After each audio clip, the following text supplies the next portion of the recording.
প্রত্যেকটা মৃত্যুই কিন্তু অনাকাঙ্ক্ষিত, দুঃখজনক, যার পরিবার যা তা জানে। রাষ্ট্রে তা কাম্য না, তা চায় না।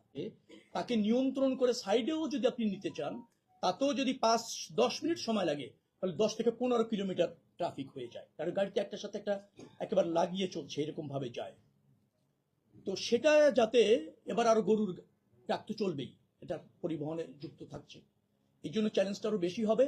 সেই সমস্ত জায়গায় আমরা ওই স্পটগুলি নির্দিষ্ট করে কি কি ব্যবস্থা নেওয়া যায়, পুলিশের পরামর্শ, বিআরটিএ এবং আমাদের যে সমস্ত লজিস্টিক ফোর্স আছে। আবার গতবার আমরা করেছিলাম গার্মেন্টস ছুটি হলে সেখানে বিআরটিসি থেকে বেশ কিছু বাস, এবং এবার আমরা আবার চেষ্টা করেছি যে বেসরকারি যে মালিক যারা আছেন, যারা ব্যক্তি পর্যায়ে পরিবহন মালিক, তাদেরও পর্যাপ্ত বাস যাতে ওখানে রাখা যায়। ওই 1-2 দিন এই উদ্বুদ্ধ পরিস্থিতি যাতে ফেস করা যায়, তার জন্য বাসের সংখ্যা বাড়ানো, সড়কে শৃঙ্খলা, এবং এবার যেটা আমরা করেছি, গতবার মনে হয় 24টি মোবাইল কোর্ট কাজ করেছিল, এবার আমরা মনে করছি যে 50 জন আমরা রিকোয়েস্ট দিয়েছি, আর আমাদের আছে কয়জন? 10 জন, হ্যাঁ 19 জন আছে, আরো 50, মানে 69টি মোবাইল কোর্ট যাতে পরিচালনা করা যায়। সেন্সিটিভ জায়গা হিসেবে বাইপাইল এবং আবদুল্লাপুর আমরা দেখেছি অস্থায়ী হঠাৎ কাউন্টার হয়ে যায়, যাদের কিন্তু নির্দিষ্ট পরিবহন নেই, এই চলমান পরিবহন বা বিচ্ছিন্ন পরিবহনকেই লোক তুলে দিয়ে তারা সেখান থেকে টাকা কালেকশন করে।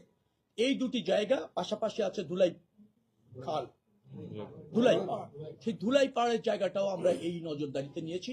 সেখানে আপনার মোবাইল কোর্ট একেবারে স্থায়ীভাবে থাকবে, নিয়মিতভাবে থাকবে, পুলিশেরও বিশেষ নজরদারি থাকবে, বিআরটিসি এবং আমি পরিবহন মালিকের নেতাদের বলেছি তারাও যেন ওই জায়গাতে অবস্থান করে, তাদের নেতারা, এবং সার্বিক সহযোগিতা।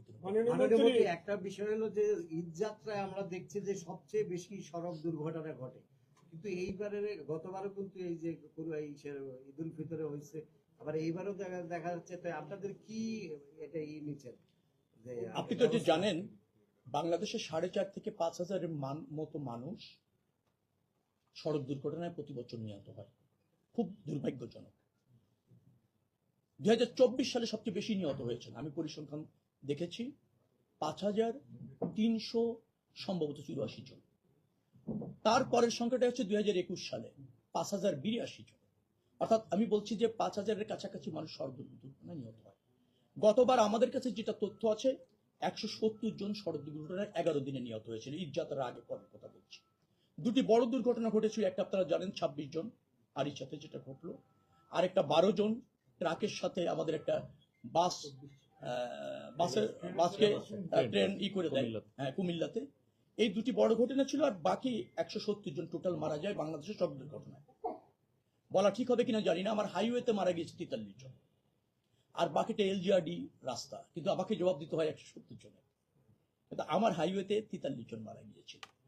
প্রত্যেকটা মৃত্যুই কিন্তু অনাকাঙ্ক্ষিত, দুঃখজনক, যার পরিবার যা তা জানে। রাষ্ট্রে তা কাম্য না, তা চায় না, কিন্তু সড়ক দুর্ঘটনা আমাদের আছে।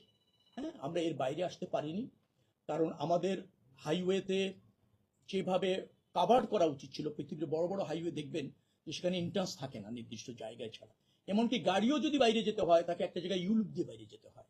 আর আমাদের হাইওয়েগুলি আপনার ব্যাটারি চালিত ভেহিকেল চলছে, তারপর ছোট